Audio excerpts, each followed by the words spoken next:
authentic material of faith in your hands. Think about it. If faith were just blind, untested acceptance, it would be incredibly fragile. It would shatter the very first time it encountered real-world tragedy or systemic injustice. It wouldn't survive the inner state. Exactly. By equating faith directly with the wrestle, the text asserts that authentic belief is robust precisely because it is forged out of the questions and the doubts. That makes so much sense.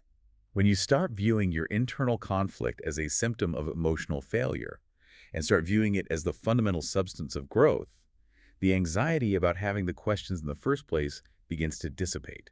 The tension becomes normalized. So once you realize that the struggle is the substance of the belief itself, you inevitably start looking backward to see, who else has figured this out. You look for precedents. Right. And the songwriter suddenly taps into this deep, ancient history. The lyrics seamlessly connect this modern-day interstate struggle to an ancient archetype of human wrestling with the divine. The Jacob narrative. Yes.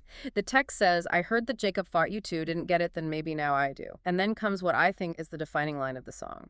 "Rather walk with a limp than run from you." The reference to the ancient narrative of Jacob carries immense existential weight here. We don't need to summarize the entire theological history, but the core archetype is vital. Right. An individual is alone in the dark. He literally wrestles with a divine being until daybreak, refuses to let go until he receives a blessing. And as a direct physical result of that encounter, his hip is permanently dislocated. Ouch. Yeah, he walks with a pronounced limp for the rest of his life. Here's where it gets really interesting, because it's a permanent, visible marker of the fight. The crucial turning point in Pat Barrett's lyrics is that realization. Didn't get it then, maybe now I do. He finally understands. Yeah, the singer is looking at that ancient archetype and understanding the true cost of authentic engagement with the unknown. You do not walk away from 12 rounds in the ring without a mark. The limp represents the psychological scars we bear from confronting our deepest existential fears or from confronting the divine. And the singer is making a profound choice here. Rather walk with a limp than run from you. Choosing the pain. It is the ultimate choice between wounded proximity and healthy distance. Think about the mechanics of grief. Imagine the grief of losing someone you loved more than anything else in the world. Yeah. That grief is a permanent limp. It fundamentally changes how you walk through the rest of your life, and it carries a deep, lingering ache. But if someone offered you a magical deal to completely erase your grief, with the catch that they also had to erase every memory of the love you had for that person, you would never take the deal. No, never. Because the pain is the undeniable proof of the connection. You wouldn't trade the limp because it means giving up the proximity you had to them. That is a brilliant analogy. The songwriter is making peace with the collateral damage of seeking truth. They're acknowledging that engaging deeply with life's biggest questions isn't a safe, sterile endeavor. It's messy. It will permanently alter you. Yeah.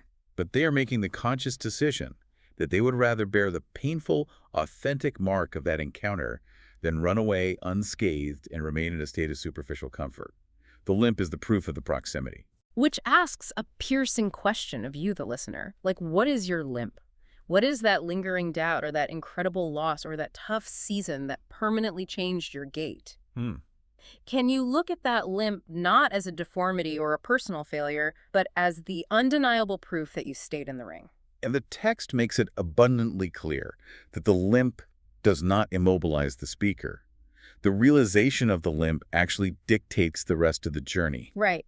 Because after going the 12 rounds and analyzing the crushing pressure of those metaphors and actively choosing to embrace the Jacob-style limp, where does the speaker actually end up? We transition to the final resolution of the song. Yeah, which is entirely focused on forward momentum.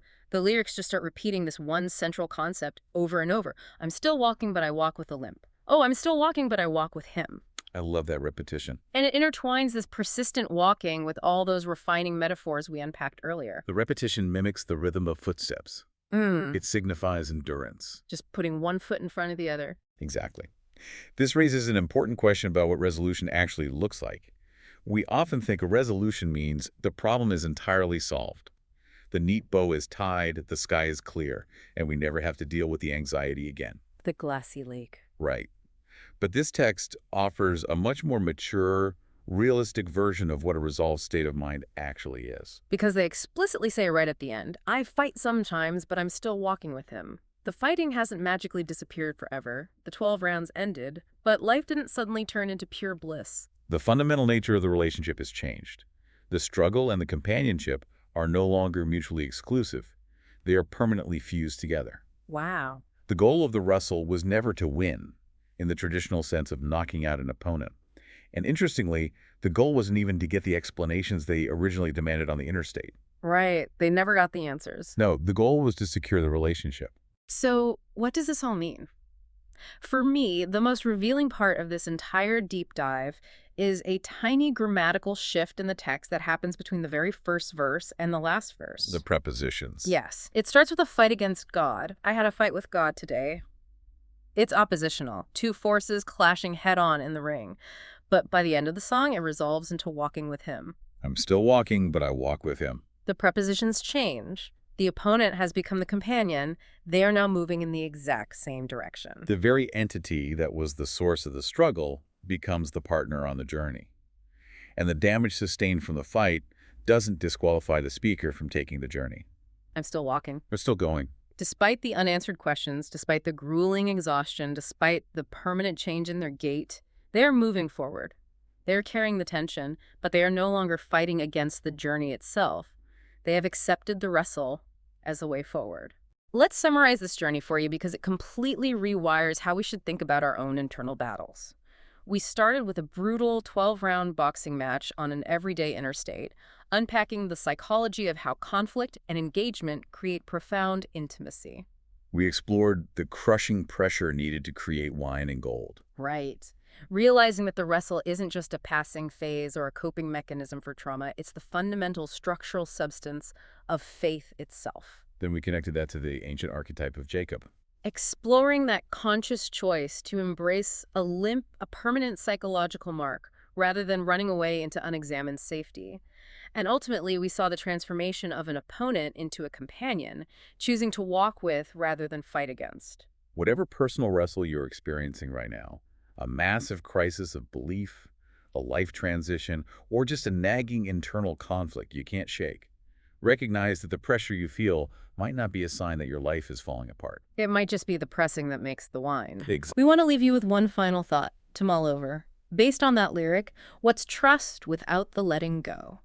If this wrestle is what gives faith its actual substance, and if a limp is the authentic proof that you've truly engaged with the profound questions of your life, it's a perfectly smooth, painless, unchallenging journey, actually a warning sign. Think about it. If your lake is always perfectly glassy and you've never once had to step into the ring, if you are walking with a limp, is it possible you haven't actually found peace at all? Is it possible you've just been running away from the fight all along?